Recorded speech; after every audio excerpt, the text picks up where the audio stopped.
When I meet people from other cultures, I know that they too want happiness and do not want suffering. This allows me to see them as brothers and sisters. Dalai Lama, if your mental attitude is positive, even when threats abound, you won't lose your inner peace. On the other hand, if your mind is negative, marked by fear, suspicion and feelings of helplessness, even among your best friends, in pleasant atmosphere and comfortable surroundings, you won't be happy. The ultimate source of my mental happiness is my peace of mind. Nothing can destroy this except my own anger. Religion is like going out to dinner with friends.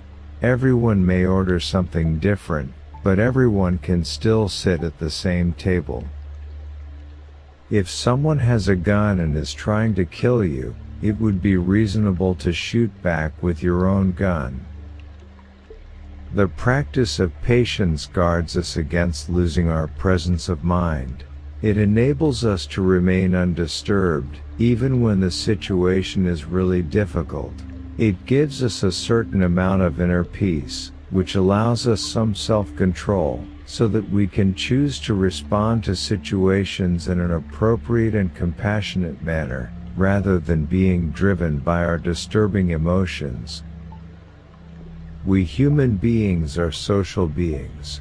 We come into the world as the result of others' actions. We survive here in dependence on others. Whether we like it or not, there is hardly a moment of our lives when we do not benefit from others' activities.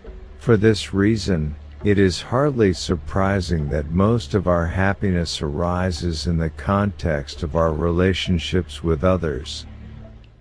Don't forget to subscribe. Afterwards, the wisest and most spiritual books from the greatest authors await you every day. And now buckle up, sit back and we'll begin. Material progress and a higher standard of living bring us greater comfort and health, but do not lead to a transformation of the mind, which is the only thing capable of providing lasting peace. Profound happiness, unlike fleeting pleasures, is spiritual in nature. It depends on the happiness of others and it is based on love and affection. Inner values like friendship, trust, honesty and compassion are much more reliable than money. They always bring happiness and strength. Through violence, you may solve one problem, but you sow the seeds for another. All major religious traditions carry basically the same message, that is love, compassion and forgiveness. The important thing is they should be part of our daily lives. If you wish to experience peace, provide peace for another. Try to remain truthful. The power of truth never declines. Force and violence may be effective in the short term, but in the long run it's truth that prevails. Without love we could not survive. Human beings are social creatures, and a concern for each other is the very basis of our life together. We forget that despite the superficial differences between us, people are equal in their basic wish for peace and happiness. Look at children. If they feel angry with someone, they express it, and then it is finished. They can still play with that person the following day. My earnest request is that you practice love and kindness whether you believe in a religion or not. The foundation of the Buddha's teachings lies in compassion, and the reason for practicing the teachings is to wipe out the persistence of ego, the number one enemy of compassion. Education is the proper way to promote compassion and tolerance in society. Compassion and peace of mind bring a sense of confidence that reduce stress and anxiety, whereas anger and hatred come from frustration and undermine our sense of trust. Because of ignorance, many of our problems are our own creation. Education, however, is the instrument that increases our ability to employ our own intelligence. The purpose of our lives is to be happy.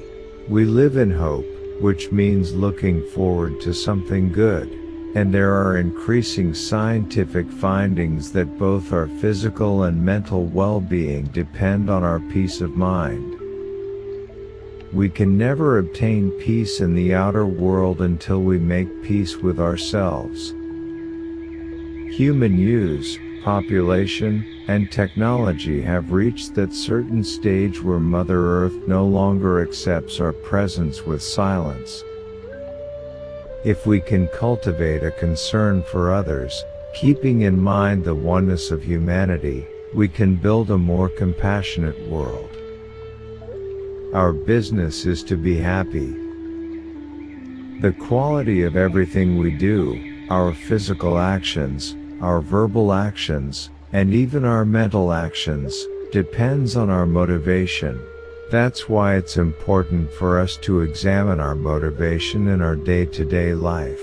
If we cultivate respect for others and our motivation is sincere, if we develop a genuine concern for others' well-being, then all our actions will be positive.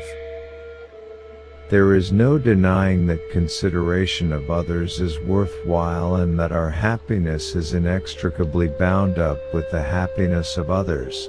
There is no denying that if society suffers, we ourselves suffer, and the more our hearts and minds are afflicted with ill will, the more miserable we become. We can reject religion, ideology, received wisdom, but we cannot escape the need for love and compassion. The purpose of our lives is to be happy. Whether you believe in God or not does not matter much, whether you believe in Buddha or not does not matter so much. As a Buddhist, whether you believe in reincarnation or not does not matter so much. You must lead a good life. It is the state of mind of the person wielding the instrument that determines to what end it will be put. The practice of altruism is the authentic way to live as a human being, and it is not just for religious people. As human beings, our purpose is to live meaningful lives, to develop a warm heart. There is meaning in being everyone's friend. The real source of peace amongst our families, friends and neighbors is love and compassion. World peace must develop from inner peace. Peace is not just mere absence of violence. Peace is, I think, the manifestation of human compassion. A learned person will become noble only when he or she has put into real practice what has been learned, instead of mere words. I have come to the conclusion that whether or not a person is a religious believer does not matter. Far more important is that they be a good human being. Happiness is determined more by one's state of mind than by external events. Many people today agree that we need to reduce violence in our society. If we are truly serious about this, we must deal with the roots of violence, particularly those that exist within each of us. We need to embrace inner disarmament, reducing our own emotions of suspicion, hatred and hostility toward our brothers and sisters. Too much self-centered attitude, you see, brings, isolation. Result, loneliness, fear, anger. The extreme self-centered attitude is the source of suffering. Nowadays the world is becoming increasingly materialistic, and mankind is reaching toward the very zenith of external progress, driven by an insatiable desire for power and vast possessions. Yet by this vain striving for perfection in a world where everything is relative, they wander even further away from inward peace and happiness of the mind. Our enemies provide us with a precious opportunity to practice patience and love. We should have gratitude toward them.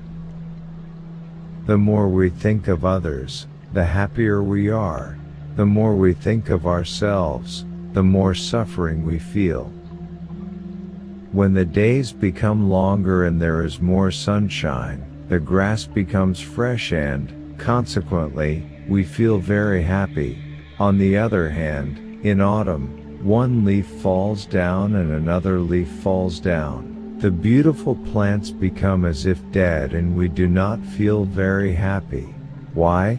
I think it is because deep down our human nature likes construction, and does not like destruction. Naturally, every action which is destructive is against human nature. Constructiveness is the human way.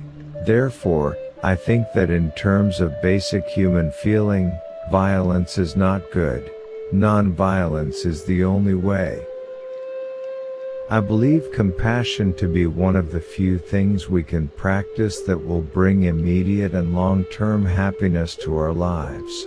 I'm not talking about the short-term gratification of pleasures like sex, drugs or gambling, though I'm not knocking them, but something that will bring true and lasting happiness, the kind that sticks.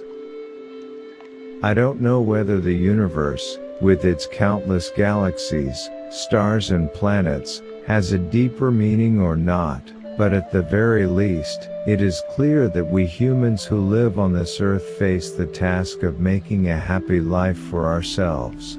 Therefore, it is important to discover what will bring about the greatest degree of happiness. So the smart brain must be balanced with a warm heart, a good heart, a sense of responsibility, of concern for the well-being of others. I believe the ultimate source of blessings is within us. A good motivation and honesty bring self-confidence, which attracts the trust and respect of others. Therefore, the real source of blessings is in our own mind. These days, in our materialistic culture, many people are led to believe that money is the ultimate source of happiness. Consequently, when they don't have enough of it, they feel let down. Therefore, it is important to let people know that they have the source of contentment and happiness within themselves, and that it is related to nurturing our natural inner values. The time has come to educate people, to cease all quarrels in the name of religion, culture, countries, different political or economic systems. Fighting is useless. Suicide. There is a saying in Tibetan, tragedy should be utilized as a source of strength. No matter what sort of difficulties, how painful experience is, if we lose our hope, that's our real disaster. Do not think only of your own joy, but vow to save all beings from suffering. This is sharing in its highest form and purity beyond all poisons of this world. Sensory experience does not offset the intense pain or pleasure we feel on a mental level. It may distract us, but doesn't overcome it. On the other hand, if we have peace of mind, even negative experiences do not upset us. Peace of mind is also good for our physical health. Medical experts have found that anger, hatred and fear eat into our immune system. Being calm and relaxed is better for our physical well-being. Until you have the inner discipline that brings calmness of mind, external facilities and conditions will never bring the joy and happiness you seek. On the other hand, if you possess this inner quality, calmness of mind, a degree of stability within, even if you lack the various external factors that you would normally require to be happy, it will still be possible to live a happy and joyful life. Right from the moment of our birth, we are under the care and kindness of our parents, and then later on in our life when we are oppressed by sickness and become old, we are again dependent on the kindness of others. Since at the beginning and end of our lives we are so dependent on others' kindness, How can it be in the middle that we would neglect kindness towards others? The fact that there is always a positive side to life is the one thing that gives me a lot of happiness. This world is not perfect. There are problems. But things like happiness and unhappiness are relative. Realizing this gives you hope. Our world and our lives have become increasingly interdependent, so when our neighbor is harmed, it affects us too. Therefore we have to abandon outdated notions of them and us and think of our world much more in terms of a great US, a greater human family. The very purpose of religion is to control yourself, not to criticize others. Rather, we must criticize ourselves. How much am I doing about my anger? About my attachment? About my hatred? About my pride? My jealousy? These are the things which we must check in daily life. To remain indifferent to the challenges we face is indefensible. If the goal is noble, whether or not it is realized within our lifetime is largely irrelevant. What we must do therefore is to strive and persevere and never give up. The past is past, and the future is yet to come. That means the future is in your hands. The future entirely depends on the present. That realization gives you a great responsibility.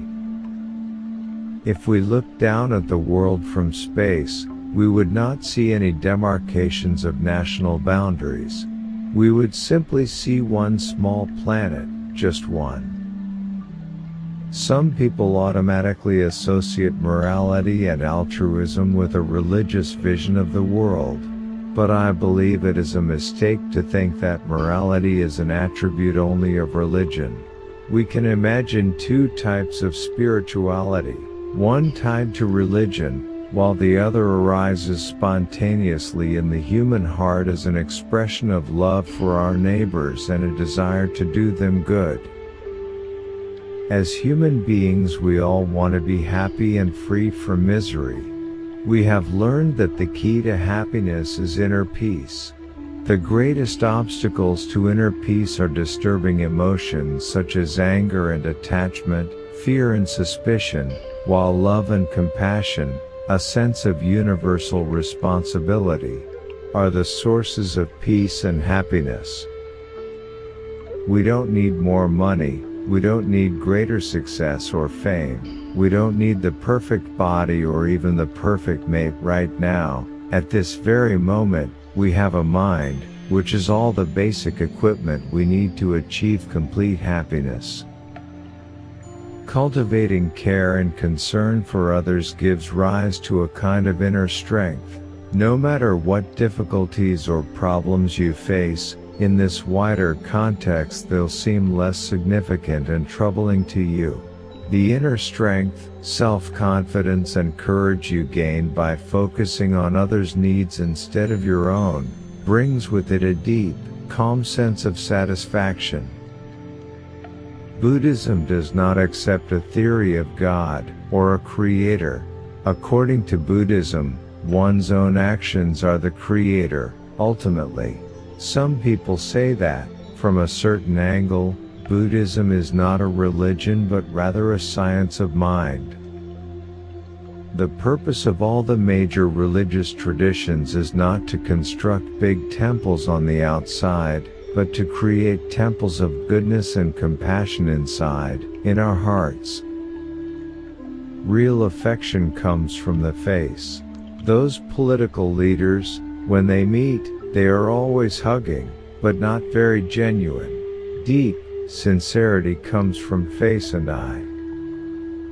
A good friend who points out mistakes and imperfections and rebukes evil is to be respected as if he reveals the secret of some hidden treasure.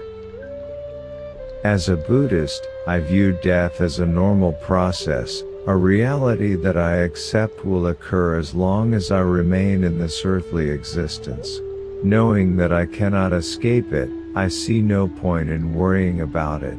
I tend to think of death as being like changing your clothes when they are old and worn out, rather than as some final end. Yet death is unpredictable. We do not know when or how it will take place. So it is only sensible to take certain precautions before it actually happens. Happiness arises as a result of different causes and conditions. If you harm someone out of anger, you may feel some superficial satisfaction, but deep down you know it was wrong. Your confidence will be undermined. However, if you have an altruistic attitude, you'll feel comfortable and confident in the presence of others. If we can manage to refrain from harming others in our everyday actions and words, we can start to give more serious attention to actively doing good, and this can be a source of great joy and inner confidence. We can benefit others through our actions by being warm and generous toward them, by being charitable, and by helping those in need. Through awareness, you get a certain attitude. That's the way, you see, to achieve more peaceful, more compassion, more friendship through that way. Instead of harboring fear and suspicion, we need to think of other people not as them but us. Hardship, in forcing us to exercise greater patience and forbearance in daily life, actually makes us stronger and more robust. From the daily experience of hardship comes a greater capacity to accept difficulties without losing our sense of inner calm. Of course, I do not advocate seeking out hardship as a way of life, but merely wish to suggest that, if you relate to it constructively, it can bring greater inner strength and fortitude. We have to think and see how we can fundamentally change our education system so that we can train people to develop warm-heartedness early on in order to create a healthier society. I don't mean we need to change the whole system, just improve it. We need to encourage an understanding that inner peace comes from relying on human values like love, compassion, tolerance and honesty, and that peace in the world relies on individuals finding inner peace. Generally speaking, if a human being never shows anger, then I think something's wrong.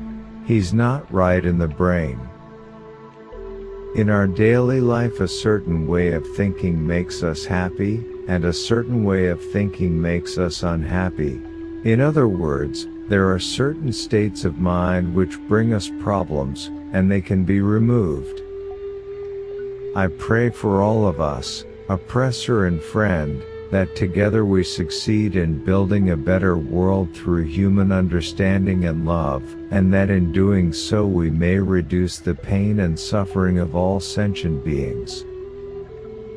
It is important that when pursuing our own self-interest we should be wise selfish and not foolish selfish. Being foolish selfish means pursuing our own interests in a narrow, short-sighted way. Being wise selfish means taking a broader view and recognizing that our own long-term individual interest lies in the welfare of everyone. Being wise selfish means being compassionate. From a Buddhist point of view, the actual experience of death is very important, although how or where we will be reborn is generally dependent on karmic forces. Our state of mind at the time of death can influence the quality of our next rebirth. So at the moment of death, in spite of the great variety of karmas we have accumulated, if we make a special effort to generate a virtuous state of mind, we may strengthen and activate a virtuous karma, and so bring about a happy rebirth. We begin from the recognition that all beings cherish happiness and do not want suffering. It then becomes both morally wrong and pragmatically unwise to pursue only one's own happiness, oblivious to the feelings and aspirations of all others who surround us as members of the same human family. The wiser course is to think of others when pursuing our own happiness. What I believe, according to my own experience, is that a calm, peaceful mind is a very important element for sustaining the body in a balanced way. Love and compassion are the pillars of world peace. There is competition, but it is used in a good way. It is positive to want to go first, provided the intention is to pave the way for others, make their path more easy, help them, or show the way. Competition is negative when we wish to defeat others, to bring them down in order to lift ourselves up. As human beings, we each have a responsibility to care for humanity.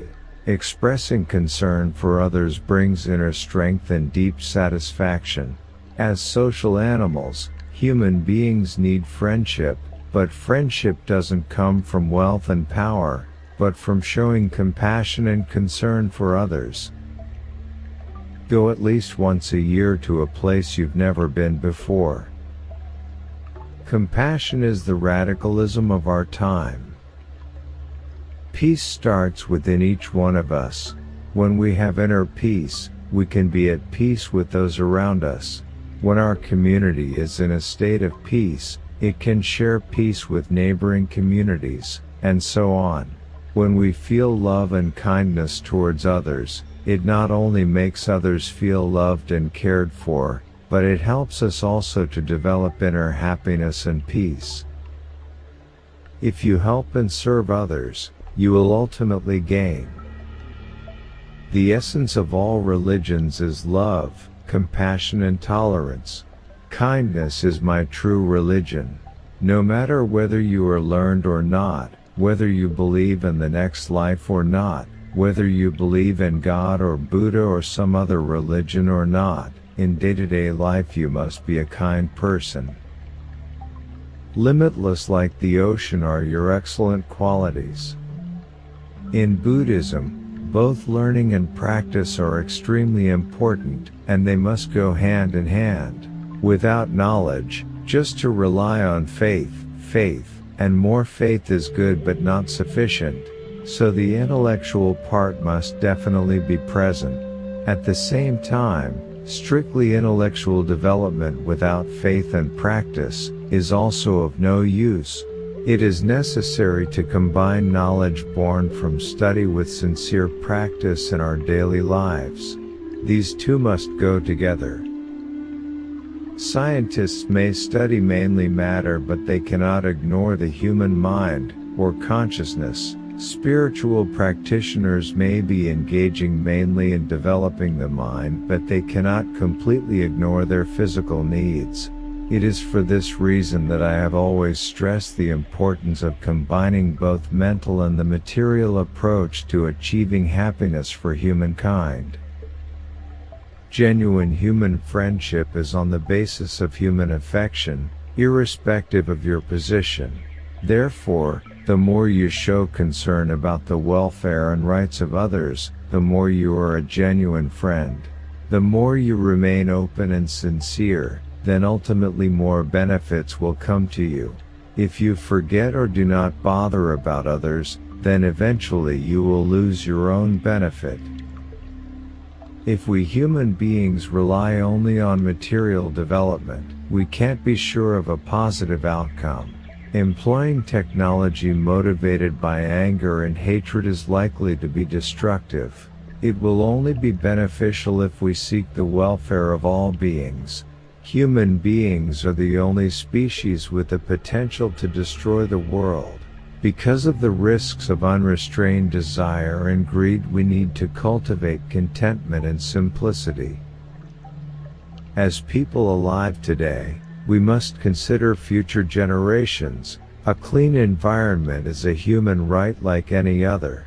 It is therefore part of our responsibility toward others to ensure that the world we pass on is as healthy, if not healthier, than we found it. The future will be in the hands of those of you who belong to the 21st century. You have the opportunity and responsibility to build a better humanity. This means developing warm-heartedness in this very life, here and now.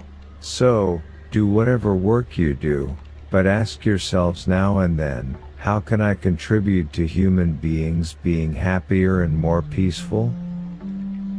True compassion is not just an emotional response but a firm commitment founded on reason.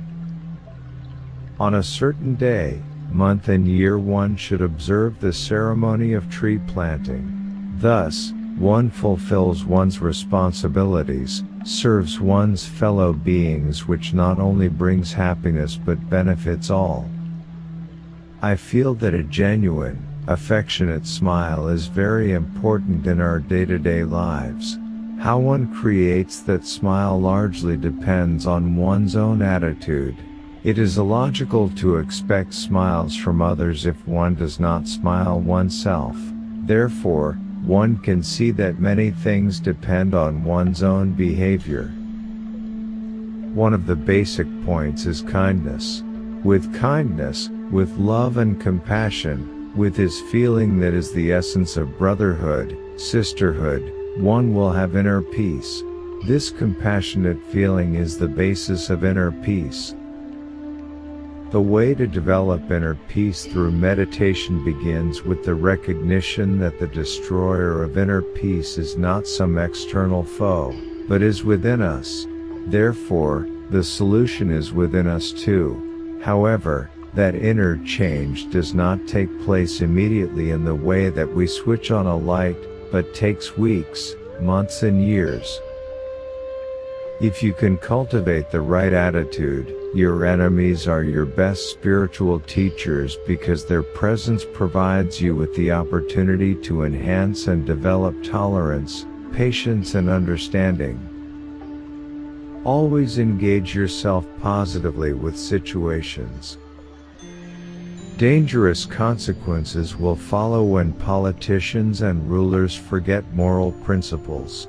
Whether we believe in God or karma, ethics is the foundation of every religion. Our visit to this planet is short, so we should use our time meaningfully, which we can do by helping others wherever possible. And if we cannot help others, at least we should try not to create pain and suffering for them. Dalai Lama.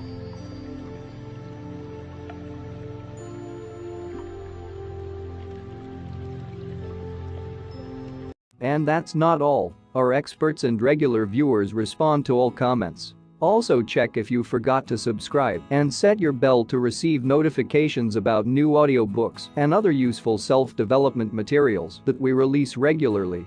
Join in the discussions, don't forget to give likes and, if possible and inspired, support the development of the channel financially. All useful links will be in the description and the first attached comment. Goodness, love and wisdom to all. And now move on to watch the next part of the video at the links below, or choose something from the playlists of the channel and those you see on the screen.